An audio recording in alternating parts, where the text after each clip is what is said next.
Hi, NARC troopers. Today we are going to talk about kind of a serious little bit of research and science to help understand ourselves and what has happened to us and why the people that we were involved with cannot be saved or helped or repaired or changed or fixed or whatever. So change is upon us. I think that is obvious from everything that's going on around us in the geopolitical landscape, economically with jobs, education, science, our medical field. There's no area that's left untouched. Climate change, extreme weather, things are amping up and are magnifying in intensity at a pretty rapid pace, right? We're seeing all kinds of extreme weather events that never existed before, and they don't seem to be going away. They seem to be, increasing. And so we are in flux as a group of global citizens. There's just all this change that's happening around us, and everybody's got their take on it about what's happening, why it's happening, how it's happening, and what it means, and what to do about it. Some people are just angry and freaked out. Some are scared to death and don't know really, what to do. There's just a lot of mixed feelings about what is happening, right? And so one of the things that I want to say is that, change is inevitable. And now that you have had a relationship with a person with a personality disorder who is mentally, emotionally, spiritually incapable of being a normal human being and having normal human feelings that are healthy and whole, they have their gifts too. Maybe even they probably serve some purpose in the whole evolution of humanity and this transition.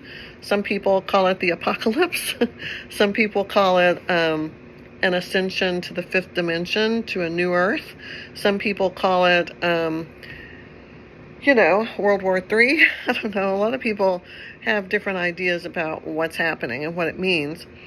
But it doesn't matter. Whatever you think is happening, there's one thing all of that has in common, and that is that something is happening. Things are changing rapidly. It's not a slow process. We don't have the next 10, 20 years to find out what all of this means or what it's going to look like. And with the advent of AI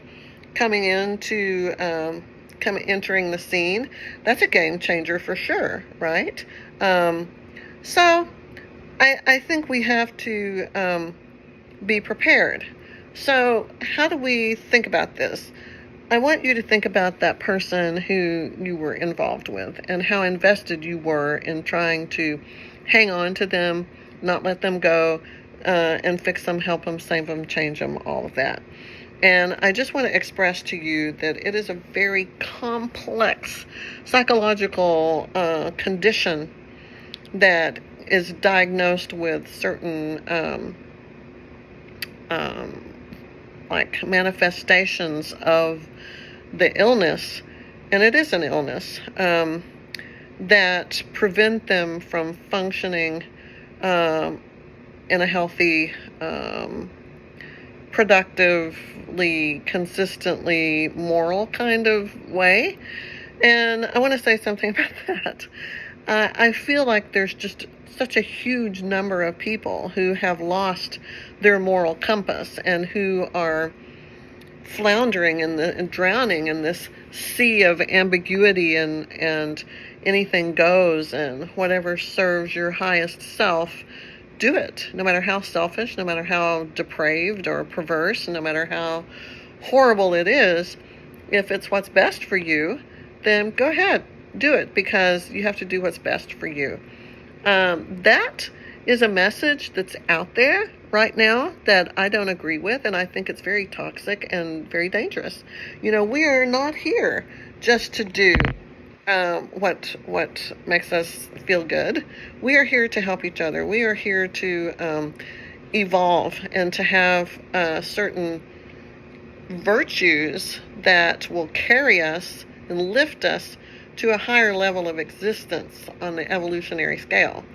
We are here to show our humanity and the depth of our substance, and that we connect with all of the energies around us, Mother Earth, and the mother energy, Gaia. And let me just put my spin on that for those of you who are pursuing that path. I believe that there is one supreme being that is creator of everything, including aliens. Right? I mean, why not? Like maybe Adam and Eve had like, maybe there was some other narrative playing out with other folks that were green and 10 feet tall or 2 feet tall and had 3 eyeballs and 6 ears or something. Maybe God created that too. We don't know. Why does it have to be just us in the universe? Why can't it be that there's other life forms and that God created those too, right? I mean, if God is omniscient, omnipotent, and can do anything, why would we think we're the only ones? That's kind of arrogant and myopic and narrow-minded and thinking like we're the only ones. So let's just assume that God created this whole multiverse of wormholes and black holes and loopholes and all kinds of twists and turns and fun things out there, alternate life forms, other entities that communicate telepathically, or who have all these cool things that they know how to do. They're maybe smarter than us, have more advanced technology or whatever. Why not? Why would that not be completely within the realm of possibility? So let's just assume that's true. Then all this stuff about Gaia and Mother Earth and feeling her energy and getting grounded in her, I have done some work with that and exercises, and actually spent quite a bit of serious time trying to empower myself with that connection, with that grounding to Mother Earth. And the way that I perceive that is that God created this Mother Earth energy to sustain us, to provide life to us, to empower us, to ground us, and that it's elemental in the earth, wind, fire, and water, in the ocean. I know I feel the power of the ocean, and that's why I'm here, is because I feel connected to God through Mother Earth, which is here in force, like full force. Mother Earth, like 3,000 miles of ocean right at my back door. It's there because it empowers me and fortifies me. And so if we can learn how to connect with that earth energy and ground ourselves, that's not a bunch of woo-woo, frou-frou kind of, new age thinking. It's, I consider myself a Christian. I believe in God. I pray numerous times every day to God Almighty, my one supreme deity that has created all of this. He's created Mother Earth. He's breathed life into her, into the oceans and the mountains and the glaciers and all of the animals and the wind and the planets and all the aliens on those other planets. And so he is like master of the universe. I say he because that's just a common nomenclature, but actually I think God is genderless.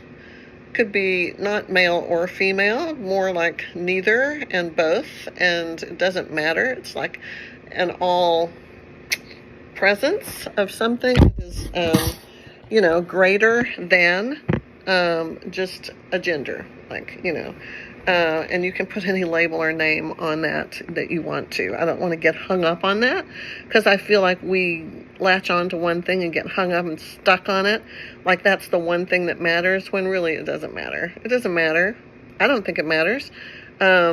Whether things are male or female or both or neither, what difference does it make? It's the humanity of it. It's like, are they human? And even if they're not human and they're from another planet, I guess the question is, what kind of life force is this that's living and breathing and existing and has some kind of sentient consciousness and awareness of something that it learns, and it has community and a tribe, and it helps one another, and it evolves, and it tries to achieve some kind of doing right and light and virtue, and those principles and values that are virtuous, like generosity and charity, like loyalty and fidelity. Yeah, loyalty and fidelity. All of you ethically non-monogamous, polyamorous folks out there.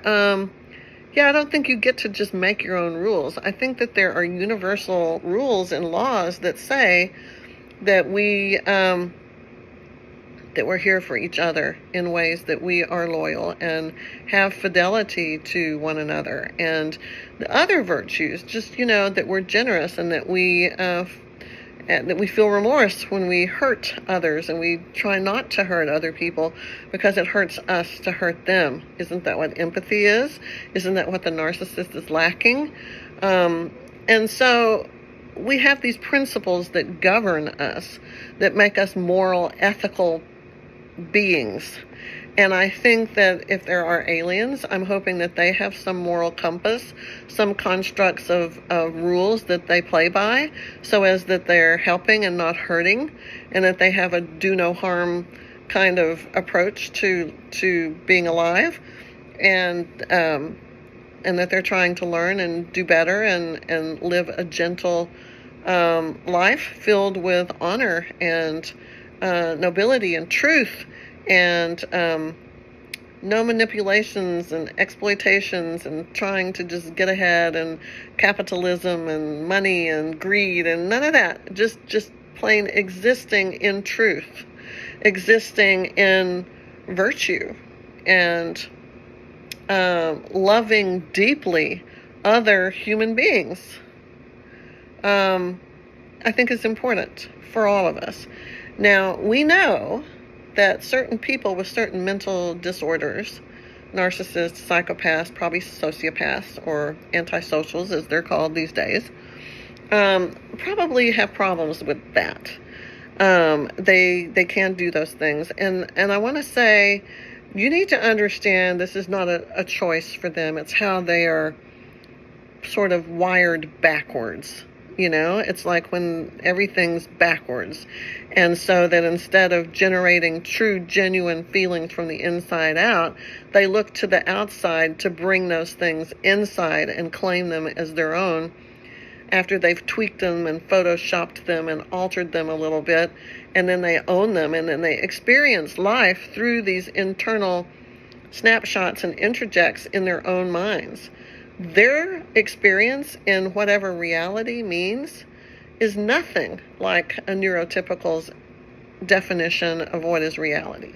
Because I think that for neurotypicals, we don't seek external supply and validation so much as we can generate it ourselves. We can stand grounded in our power, connected to our energetic sources, and we can pray to God to fill us and lift us, and we can receive that, and we can grow, and we have enough to give to others. Whereas with the narcissist, they take what's outside, which could be you, and they bring it inside in their head, and then they just experience this life.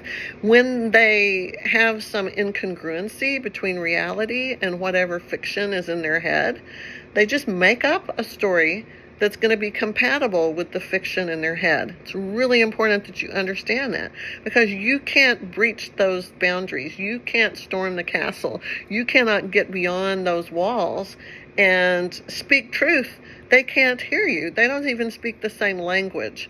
There's something very alien about them. Even more alien than probably aliens are. I'm going to go with that. Like, probably aliens are capable of more, if they're telepathic and they can, know what each other's thinking without speaking and doing stuff like that, then they're more connected than a narcissist is. For sure, right? Which is an interesting thought to kind of play with. So you've got this person who can't hear you, can't see you, and only experiences you through a delusional, magical thinking, fantasy kind of fiction lens that they have created to narrate their lives and make them the victim and the hero. Always the victim, always the hero. That's how it has to be. And if that's going to be what they are, you know what role that delegates for you. You have to be the villain. You have to be the one that's not the hero. Because that's just how it has to be. And however that needs to happen, that narcissist is going to make that happen that way. So with all this change that is happening, we are put to the task of trying to figure out how to envision new ways, new solutions, ways to be better, stronger, ways to navigate through what's coming with all of this change, whatever you think this change is. I mean, it doesn't really matter. The fact that it's changing everything around us is huge. And I'm less concerned with how you interpret it and more concerned that you hold on to your vision of being grounded in helping others, serving others, caring deeply about others, doing no harm, having visions of a future that's better, that's improved, not being afraid to let go of past things that don't work, be willing to embrace new things that do work better, trying to figure out what those new things are. I'm a teacher, and I've taught high school most of my life. I've taught higher ed at the college level and mostly high school 11th graders and 12th graders. I've never really taught many people younger than that, but I know for that age group, the ones that I've had ages 16 or 17 through, in their 20s and 30s, for those age groups, I always want to just challenge them to say, you need to do better than the people before you in making decisions about the future and how it's going to go. The systems that are in place are failing. How are we going to fix that? How are we going to remedy that? Do we have to tear them down to the ground and start from scratch? I'm guessing the answer to that is probably yes. Change doesn't happen willingly. People don't change willingly. It has to be thrust upon them. And that's exactly what's happening now. It is being thrust upon you, this change. And you do have to rise to that occasion. So, of course that's uncomfortable and scary, and you don't want to do it, and it's like, why me? Why my generation? Why now? I don't want this. I just want to get pizza and watch Netflix and live my life. But we are tasked to do that right now. I think we're at the end of a period. We are at a crux. We are at a crossroads. We are at a place where we either change and evolve or we perish. And if we get stuck and all we can think about is our loss, what we lost, and we grieve that every day, and we miss that every day, and it haunts us, and it's in our heads, it's in our minds, it's stuck in our bodies every day, then it's holding us back and paralyzing us and making us unable to do what we need to do at this time. So, what can I say? I know you can't just snap your fingers and say, okay, he's out of my head or she's out of my head and everything's fine and I'm just going to go on and do what I need to do. It's not that easy. It takes a while. It takes a lot of work. It takes a lot of different healing modalities, a lot of therapy, a lot of different things that you have to do. You have to have your support groups and people who speak your language. You have to develop all kinds of mechanisms to deal with what's happened to you as a victim of narcissistic abuse. But what I'm saying is change is upon us. Whether or not you've been a victim of narcissistic abuse or not, we are all being asked to change and evolve right now. That's what the times call for.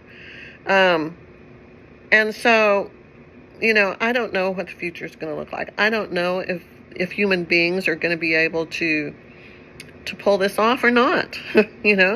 Maybe they're just not going to be able to get themselves together to do what needs to be done. But I hope that they do, because I, for one, have always tried to see the good in everybody, that there's potential for goodness. I just think you have to release the idea that narcissist can ever be anything but a person who's mentally ill. It's a delusional disorder. Their brain is not like yours or mine or anybody that's neurotypical. And I'm not saying that we're just a picture of health. Most of us that have been entangled with a narcissist have had our own mental health issues. We're codependent, or, we have abandonment issues, or we had archaic wounds from childhood trauma, whatever. Most of us had something that made us vulnerable, that made us stay when other people would have left. Right? It doesn't matter. It doesn't matter. At the core of it, most of us, even with those challenges, those mental health issues, we still have our core intact. And when I say the core, that's our identity, who we are. When, the narcissist doesn't have that. Psychopaths don't have that. A lot of cluster B struggle to have a working core. They, we talked about that in other episodes. What happens to people when they essentially murder themselves at an early age and replace it with a false persona that's like Superman. Nobody can hurt this version of me because I'm grandiose and entitled and special and bulletproof, right? And that's very sad that they had to do that. But you got to let it go, because they have torpedoed their inner networking, and they have no identity, no core self, no humanity beneath all of the fluff and stuff and smoke and mirrors and fancy plumage and colorful feathers. There's nothing there. It's just an empty wasteland, and they're just scrambling to try to fill it with money, with sex, with fuel, with supply, with people that adore them and give them attention and validate them and tell them how great they are and how talented they are and how they're the best and how they're, everything about them is the best or the biggest or the whatever. They need to hear that all the time, because they can't self-generate it, and because there's something wrong with their brains. And so my message today is twofold. One, change is upon us. Let's gear up, let's armor up, and let's get ready to do what needs to be done. And number two is try to accept that what's wrong with this person that you gave all this time to, that you can't get back now. And I know that's hard. It's hard for me too. I spent 15 years.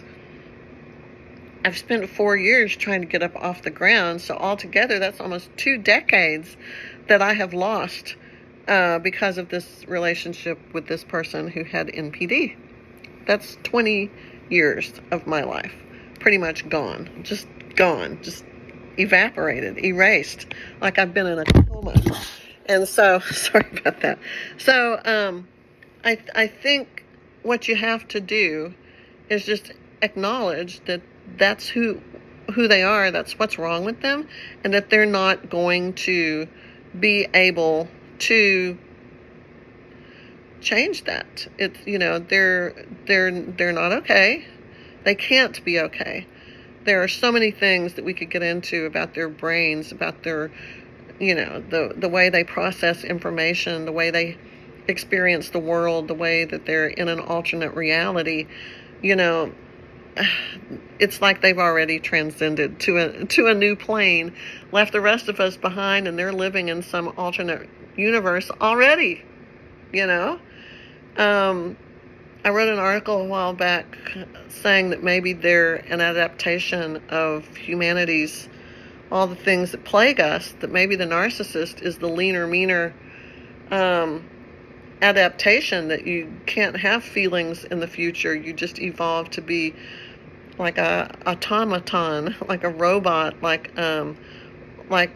you know, a some alternate being that's not human.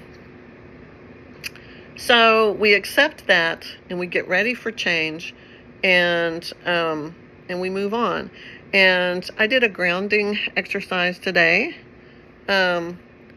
with one of my light workers, and we pray that God is going to direct us through what we do, and that He's going to speak to us.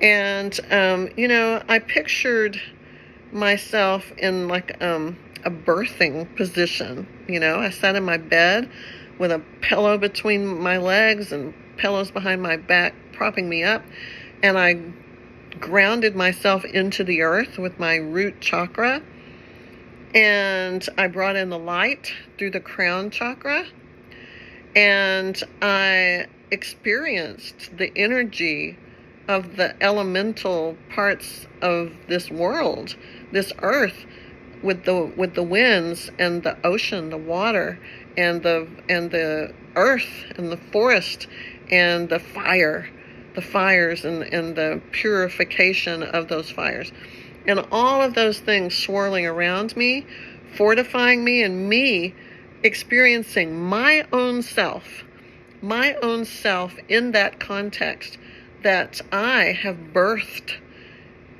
life into this earth in a bloody, messy, stinky kind of way, as a mother myself. And since I know what I have experienced birthing that, I use that to connect to the mother, and the mother earth, with all the elements created by God, our supreme deity, our Father God, holiness, who is omniscient and omnipresent and omnipotent and all of that. Yeah, you can strengthen yourself that way and get some help with that. And I think that, you know, God wants us to help each other, love each other, and be our best selves. He wants us to let those narcissists go, because we can't help them. Loving them isn't helping them. Staying with them isn't helping them. Nothing is helping them. Leave them to God. He is going to do what He's going to do with them. You know, maybe He's a merciful God in a way that we as victims cannot totally wrap our minds around. Maybe as a merciful God, He's going to heal these narcissists, and He's going to put their soul back in their bodies and help them integrate that and be whole, and to move on to the next life with a kind of wholeness that they cannot experience in this life. That's what I hope for. That's what I hope for all those people out there who don't have a working soul, that God will take care of them and restore them at some point in time, in His way, in His time, because they belong to God, not me, not you. So, hard talking today, a little bit scary to think about all the stuff that's going on. And, you know, I don't want to get into religious stuff, but I just think that having a belief in something greater than you, that we all seek that. Almost the whole planet believes in something. They believe in life after death. They believe in some kind of supreme deity or higher power, source, whatever you want to call it. I think it's really important that we have that as part of our healing and part of our wholeness, and that we call upon this higher power to help us. And that if that includes using all of the things that this higher power has created, which would be what is right here on Earth, Mother Earth around us, then let's draw from that and channel that and pull that into us, and have that make us have our light shine brighter and stronger, so that we can move into this next whatever is happening, this next chapter, this next evolutionary step for humanity, where we may fail and perish or not. I've seen the goodness in people. I think it's possible we're going to get ourselves together, but it sure looks like it's going to be a rough journey between getting there and where we are now. It's going to be bumpy. There's going to be people fighting back. There's going to be the people in the darkness, lost to the dark side, surrounded by, I don't know, demonic entities and all of the dark forces of this world and other worlds that are working in conjunction with them to bring evil into this world. Yeah, if you believe in God, and I do, you also have to believe in the other guy, right? And I certainly believe in the powers of darkness. They are tricky, sneaky, and just so filled with hate and contempt and smirkiness and devilishness. And yeah, I've seen these things. I'm not crazy. I know what I saw. I've seen them. I've seen ghosts and I've seen demons, and I know that they're real. I know they're real. Yep. And I've also experienced God's love and His light and His healing. And I have faith that He's taking care of me. I'm not afraid of what's happening next, because I know that God is with me. He is in me. He is around me. He is my light and my way, my Savior and my truth. And I do not have to be afraid, right? Yea, though I walk through the valley of the shadow of death, I shall fear no evil, for thou art with me. So I just wanted to put that out there. Maybe what I'm saying isn't exactly for you. Find something that fits, that expands your mind beyond your personal pleasure and your base desires that your body wants, and cultivate your spiritual self and your soul to get ready for all the stuff that's happening around us. It's going to be big, I think. It's going to change everything, and we need to be totally, powering up to be ready for all of that. Okay? So that's what I want to say. I think I've said a lot. So, okay. I hope that if you don't agree with all of it, I hope at least there were pieces that you can hold close to your heart that will help you, because that's what I'm all about. I don't have anything to sell you. I'm not making any money off of what I do. I want to speak the truth. I want to educate, because I'm a teacher at my core of core. I've been in the classroom for over 40 years. I know that's so hard to believe. I'm so youthful. But I've been in the classroom for 40 some odd years, and I'm a teacher. And so my job is to be here. My calling is to be here to teach you what I know, what I've experienced, what I've seen, what I know to be truth and real, and that has been tried and true and researched and on, and it's like, that's how it is. So I want to be that person to scream it from the mountaintops, from the rooftops, and so that people wake up and they know and they understand, and not be woke in the sense that people are saying they are woke today. I don't think that's woke. I think that's something else. And so that's not what I'm talking about. I'm talking about waking up from this kind of complacency and ignorance and this place of denial where we don't want to look at the ugliness and we don't want to see what's happening, and we sure don't want to have to deal with it. But there you are. There it is. It's there. It's here. It's here. And we do have to figure out what to do about that. So if I can help you in some way, give you little pieces of things that you can use, take them. They're free, and use them, and do what you can to empower yourself. And if there's parts you don't agree with, then okay, that's fine. You have agency to determine what you do and do not believe. But I just want to help take us to a higher place where we can experience life without blinders on, without the blinders. And most of the people that I see today, they've got on blinders. They certainly do. Just like this, just like the horses in the little gates, that run around the little track. And they've got the blinders so they can't see the guy next to them over there. That's how people are. Take them off. Look around. Oh my gosh. All kinds of stuff going on, good and bad. Okay, that's my message for today. I love all of you, and I wish you all the best. Happy journeys, happy healing, wholeness, recovery. Be strong. Be grounded in truth. Okay. Much love. Bye.